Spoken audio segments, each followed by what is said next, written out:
बिस्मिल्लाहिर्रहमानिर्रहीम।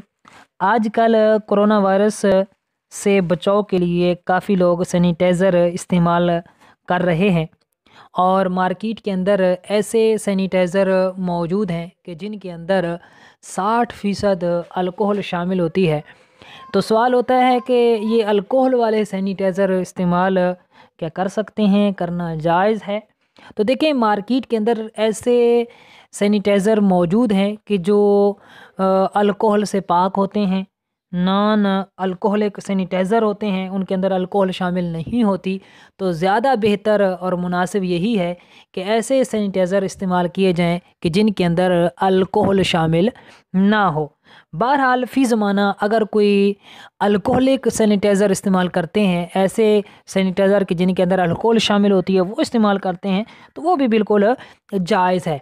असल में ये इज़्तिराब इसलिए पैदा होता है कि कई लोग परेशान हो जाते हैं कि जनाब अल्कोहल जो है ये एक किस्म की शराब है और नशा आवर एक माया है, तो लिहाजा ये शराब तो नापाक होती है, तो ये भी नापाक होगा।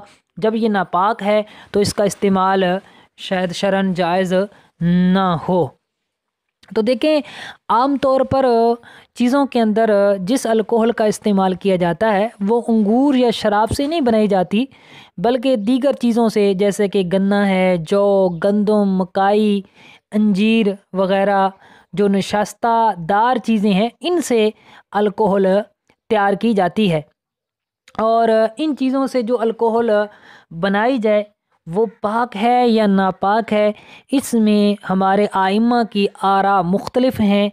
असल मज़हब जो कि शेखैन का है, यानी इमाम आज़म अबू हनीफ़ा रदी अल्लाह ताला अन्हु और इमाम अबू यूसुफ़ रदी अल्लाह ताला अन्हु का मज़हब है, वो ये है कि ऐसे अल्कोहल, ऐसी शराब कि जो इन चीज़ों से बनाई जाती है, गंदम, जौ वग़ैरह से, अंगूर वग़ैरह से नहीं बनाई जाती, तो ये पाक होती है, नापाक नहीं होती। और इसी तरह उनकी इतनी मिक़दार इस्तेमाल करना जायज़ होता है कि जिसमें नशा ना आए। हाँ, इनके नज़दीक भी अगर इतनी मिक़दार में इस्तेमाल किया कि नशा आ जाए तो फिर ये उनके नज़दीक भी नाजायज़ व हराम है।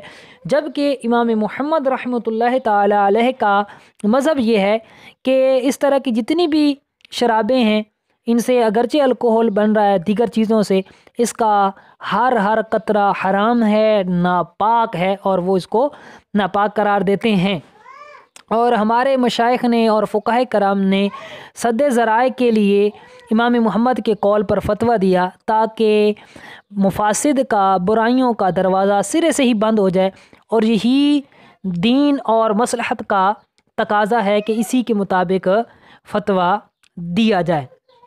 लेकिन जो साइंस ने तरक्की की, तो साइंसी तरक्यात के इस दौर में अल्कोहल का इस्तेमाल नशे के अलावा दीगर कई मकासद के लिए इस्तेमाल होने लगा और बहुत सारी सनतों में बड़े पैमाने पर इसको इस्तेमाल किया गया। मसलन सफाई सुथराई के जो सामान होते हैं, रंगो रोगन का सामान है, कॉस्मेटिक है, और अद्वियात हैं, मेडिसन है। इसी तरह ऐसी बेशुमार चीज़ें कि जो मुसलमानों के अंदर अमूम बलवा की हद तक राइज हो चुकी हैं, उनके अंदर भी इसको इस्तेमाल किया जाता है। तो अगर इन तमाम चीज़ों को नापाक करार दे दिया जाए तो फिर एक उम्मत मुस्लिमा को हर्ज में मुब्तला करना, मुशक्क़त में डालना और उनको गुनहगार करार देना लाजिम आता है, जो कि हमारी शरीयत के तकाज़ों के ख़िलाफ़ है। और बिलख़ुसूस इस मसले में जहाँ रुख़सत के कई पहलू मौजूद हैं, चूँकि जिस हिकमत और मसलहत के तहत हमारे फ़ुक़हा ने इमाम मुहम्मद के कौल पर फतवा दिया, वो यहाँ पर मौजूद नहीं है। क्योंकि यहाँ पर इसको नशे के तौर पर इस्तेमाल नहीं किया जाता, बल्कि ज़रूरियात के तौर पर इस्तेमाल किया जाता है। लिहाजा अमूम बलवा और दफ़ा हर्ज की वजह से फ़ी ज़माना अल्कोहल वाली अद्वियात और इनका ख़ारजी इस्तेमाल बिल्कुल जायज़ है, कर सकते हैं, कोई हर्ज नहीं है। खुलासा कलाम ये निकला कि अल्कोहल वाले सैनिटाइज़र का इस्तेमाल अगरचे जायज़ है, مگر بہتر یہ ہے کہ ایسے سینیٹائزر استعمال کیے جائیں جن کے اندر الکوہل شامل نہ ہو۔ واللہ اعلم ورسولہ اعلم عز وجل وصلی اللہ علیہ وآلہ وسلم۔